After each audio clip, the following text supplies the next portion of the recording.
Hi there, I'm AJ Steinberg with Queen Bee Fundraising. I'm a 20-year veteran nonprofit event planner, a CFRE, and an engagement specialist. Today, I'm going to show you with this video how professionals like myself set up for a gala.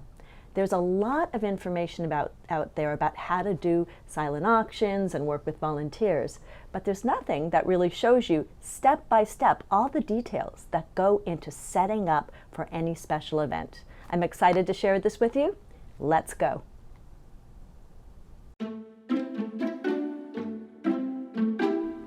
The first thing that I do when I get ready to do a gala setup is I create a timeline and a run of show. A timeline is everything that's going to be happening minute by minute, from the very first moment that I pack up my car to the very last thing we do, which is packing up the cars at the end of the evening. Now I have to set up all my timelines, schematics, and get all of them organized, because if you aren't organized, you will lose things. Things get put under boxes. In the olden days, before I was super organized, I actually lost all the display sheets and bid sheets simply because somebody put a box on top of them. Don't let that happen to you. Have a dedicated space just for your files, for your timelines, and all the things you're going to need. We put together that timeline so everybody on my team knows what to expect, what they'll be doing, and when they're supposed to be doing it. In here are all of our timelines. There's one for me and one for each of my assistants. That's from the moment we started setting up through the very end when we clean up tomorrow night. It's a very important document. It's just like your planning timeline that you use for the 9 months it takes to plan a gala, except it's just the setup, the event, and the cleanup. We also create something called a run of show.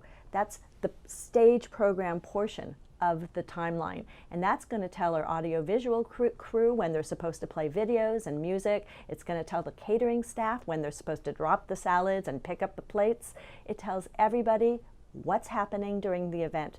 Part of being a really good leader is understanding that you're the captain of the team and everybody relies on you to be in control, to be organized, and to give them the information they need to succeed. That's the best way to have a successful setup and a successful event. Another thing that I prepare before I even start the setup is the job protocols for all of the things that need to be done during setup and during the event. A protocol is just a step-by-step instruction guide for the people who are going to be doing each specific task.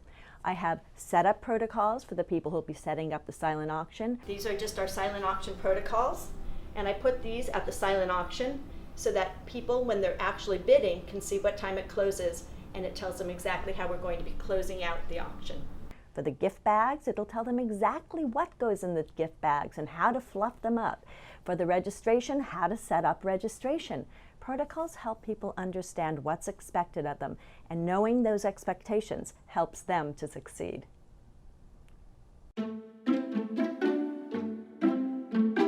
The actual setup starts with loading all your stuff into the cars. And believe me, with a gala, there is a lot of stuff.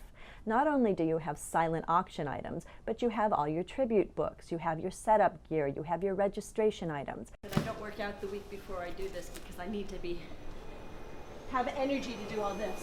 I inevitably lose about 4 pounds the next day. So you need to plan ahead as to who will be bringing specific items to a venue. And also, my little secret hint for you is use rolling suitcases. I put most of my stuff for my auctions in rolling suitcases so I don't have to lift and lug things and hurt my back. Great tip for you. So I'm going to get my rolling suitcases out, then I'm going to get a cart from the banquet team, and then I'll put my other things on the cart and roll it out. The less steps you can take during setup, the less tired you're going to be at the event. This is the biggest, pinkest suitcase on the planet Earth. No one will ever lose it. I keep rolling suitcases just for my auction items and for collateral materials. That way, you just load them up and they easily roll to your car, and they easily roll right when you get out to the venue.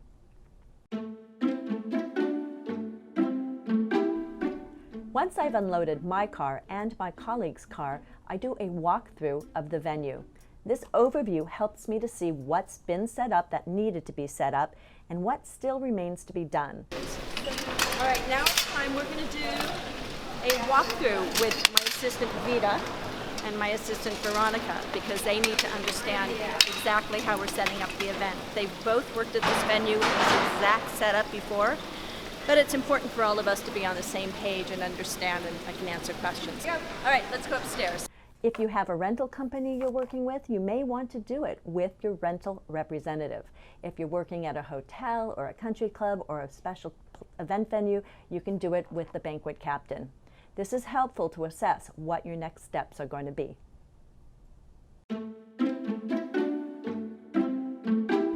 I like to set my volunteer room up as early as possible, so as my volunteers arrive, they're greeted by nice candy and some drinks, and I give them a little note saying, "Thank you, we appreciate you." The volunteer room is very important because it's where the volunteers will keep their items during the setup and during the gala too. Trying to make it look nice and festive for our volunteers. This is the comfort room where they'll be leaving their items, having their meals. The more pleasant we can make this for them, the happier they are. It also is a place where they can relax in between their shifts. They can use their cell phones there. I always have something to eat there because snacks are important, keeps everybody happy and energized. And I also provide for safety for my volunteers by always having somebody in the comfort room, the volunteer comfort room, at all times. This ensures that no one's going to be rifling through their purses or backpacks and taking things. All right, this is the comfort room for the volunteers. This is where the volunteers are going to be putting their baggage. When they're not working, they'll come. There'll be a buffet dinner for them. They are going to be able to use their cell phones here and relax. They are not to use their cell phones when they're working. We rotate having one person in charge at all time because nobody wants to be stuck up here for 4 hours. So Veronica will have a list of people who will be rotating in to oversee this room, and she will be changing them out every half hour. And their job is to make sure nobody steals anything, to tidy up and make sure it's neat, and just be pleasant and make sure everything's running well. Then over here we have the green room. The green room is just a place that we put entertainers or talent. And in this instant, in this hotel, it's just a different right down the block, right over here.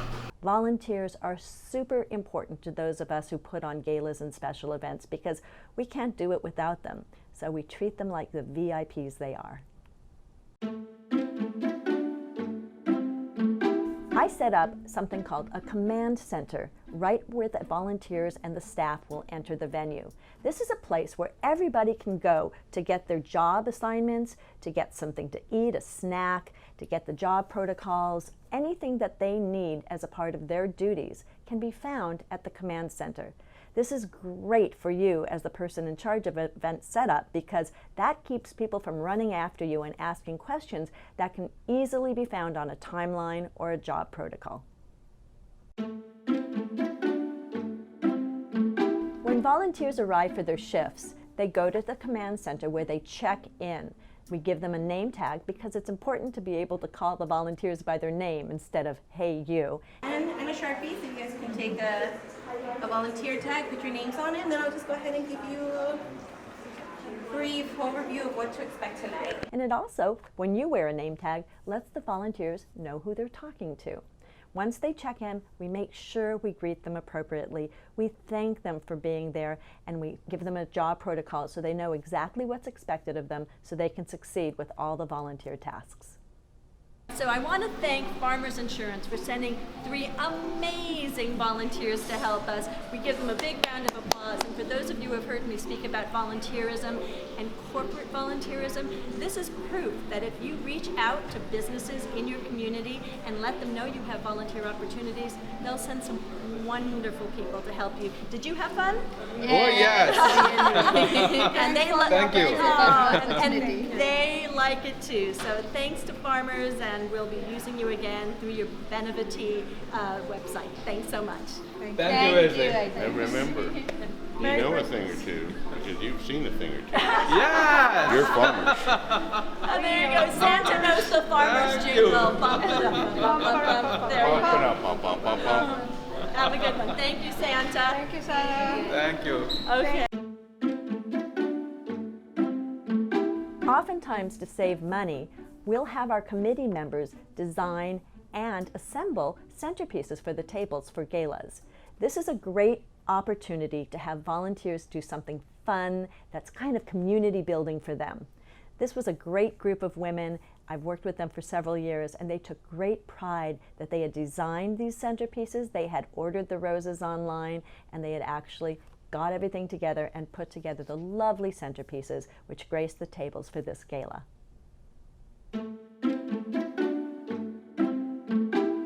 This was a 2-day setup. We did the assembly of the flower centerpieces on the first day, and we got all the silent auction and collateral material brought to the venue that day. The next day was the day of the actual event, and I will tell you that you're tired on a 2-day setup, because the first day you had all the adrenaline going, and then you're kind of wiped out at the beginning of the second day. So this is when it takes a little bit of self-care and self-love. Make sure that you hydrate, that you bring snacks for yourself, that you get there early for a quiet moment where you can walk through the venue and see what you've accomplished so far. I can't tell you how important it is to take care of yourself, because if you're not happy and you're unhappy, it bleeds through to all the volunteers and staff members working with you. And a happy group of people working together honestly makes the event a much better experience, even for the guests. It is super important to work with great people when you're setting up for a gala. I rely on my 2 assistants every single time. I have Vita, who's 6 foot tall, and I have Veronica, who's my adorable little friend. They have helped me for years, and we work together like a machine because we anticipate what's going to be happening. They ask questions when they need to, and they take care of things that don't really need my input. As you'll see throughout this video, we work very well together, and they really hustle, and they're very focused, because if they're not focused and they're off on their cell phones or just talking or goofing off, then things don't get done and I look bad. So to really have an efficient setup, you need to have your 2 best people helping you, because you can't be everywhere at once. The silent auction is a great place to use your volunteers because it's simple tasks that don't take a lot of skill. We always have our lucite display frames ready and our lucite clipboards. We've already printed out all of the bid sheets and all of the display sheets, and we've already brought them in. They're numerically ordered in advance. So Veronica and I are getting our clipboards and our frames so that the volunteers have something to do. You don't want to get your volunteers bored. Veronica, over there are the frames, and here are the clipboards. So our volunteers merely need to slide them into the display frames and into the clipboards. Then they'll put a pen next to each one, and we don't put out the actual items until it's almost time for the silent auction, because we don't want to run the risk of somebody actually walking by and stealing something. We're all done setting this up.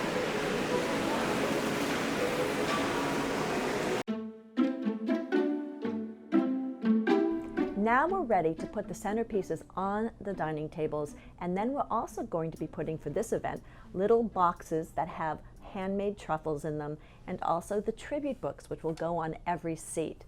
So I have my volunteers go and they count the chairs to make sure there's the proper number of chairs at every one of the tables. Then the number of chairs that are at the table, that's how many tribute books they'll lay onto the tabletop, and they'll put the number of truffles there too. Since the tables aren't completely set, and in the case of this event, some of the tables needed to be moved a little bit later on in the setup, we didn't need to worry about placing them perfectly. We just put them on the table so we knew that there was the right amount of tribute books and the right amount of truffles on each table, plus they had a centerpiece. Later, when the wait staff came and they did the setup with the plates and the napkins and the glassware, that's when I had my assistants go back and actually properly place each truffle and each tribute book onto the seat.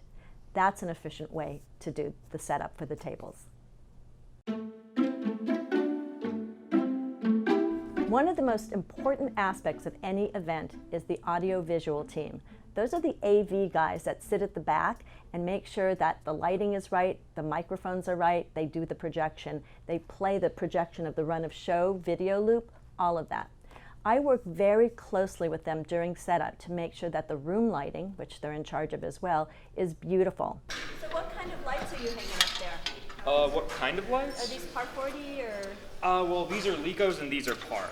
Okay, so so we're what's the split. difference? Yeah. What is the difference between the two? The difference between the two is that this is a little more focused, and you Right. can kind of change it up if you want to make something like a tighter view.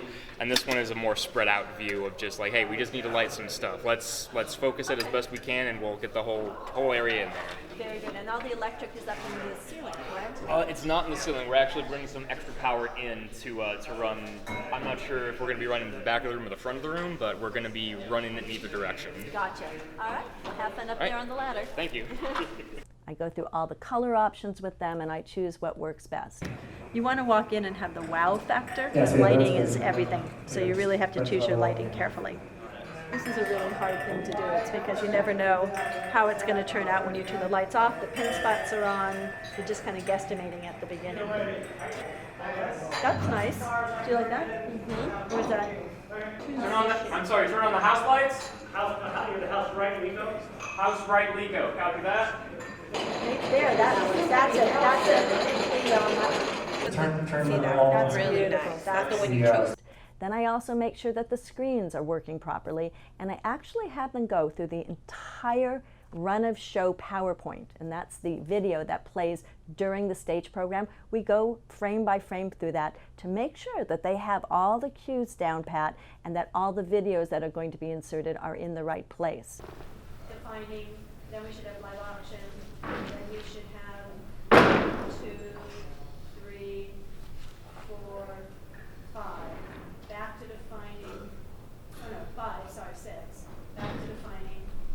Then we're gonna go to Nancy tribute video, Nancy slide, second Nancy slide, and then we're gonna do the tribute. Okay, that's great. Can I see the sponsor loop, please? Yeah. Thank you. I also make sure that the sound levels are right, and I treat them really well because I love my AV team, and here's a secret. Bring them candy. If you do something nice for the AV team, they're going to give you little extras and extra help when you need it during the setup. If you have entertainers, especially musicians, who are going to be performing during the event, during the setup, you need to do a sound check with them. This is where they bring all their instruments and they actually set them up and do some playing so that your AV team can make sure that the sound is perfect. Also, it gives them a comfort level when they perform on the stage, that they know what the lights are going to be like and that they have kind of an idea of the sound of the room, because every room sounds different to a musician. I always have my volunteers come 1 hour before the event starts. This gives them plenty of time to park, to come in, to put their purses and their backpacks in the volunteer comfort room. Then we host a volunteer orientation. This is where we walk the volunteers as a group through the venue from step by step of where the guests are going through the actual event. So they'll see where the cocktail area is going to be, where the silent auction area is, the ballroom. Then we take them upstairs and we show them the volunteer comfort room so they know where they'll be sitting and relaxing when they're not working, and also where the meal will be served.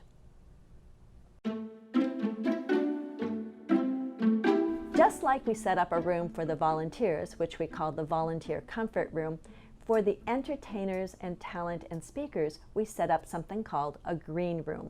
All this is a separate place where they can put their items, their bags, their instruments if they have them. We have food for them and water, anything special that they have requested, we put in this room. It's a private place where they can relax when they're not performing or on stage. We also have the person who's in charge of the comfort room oversee the cleanliness and the security of that room, the green room as well.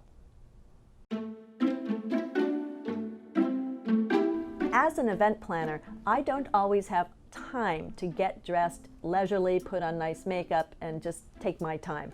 I have to be fast because right after setup is when the guests arrive, and I have to look my best and most professional.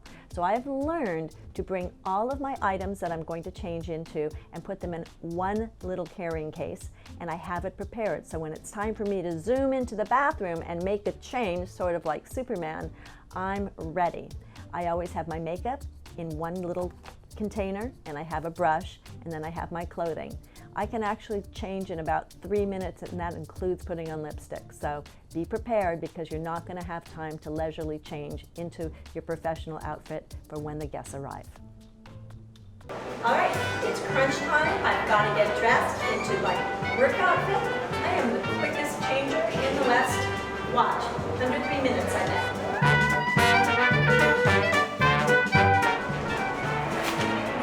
Under 3 minutes.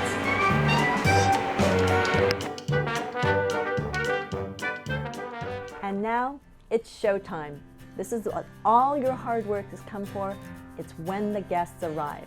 Now you are the goodwill ambassador for the event. You should be smiling, you should be well groomed and ready, but just know that if you're a little bit behind on your setup, you should make sure that all the areas that the guests go to first, such as the cocktail area, are completely finished. If you have little details that need to be left to the last minute after the guests have already arrived, have those in the ballroom, because you have an hour to an hour and a half extra to actually fluff and clean that place up. So be ready and be prepared, and remember, smile.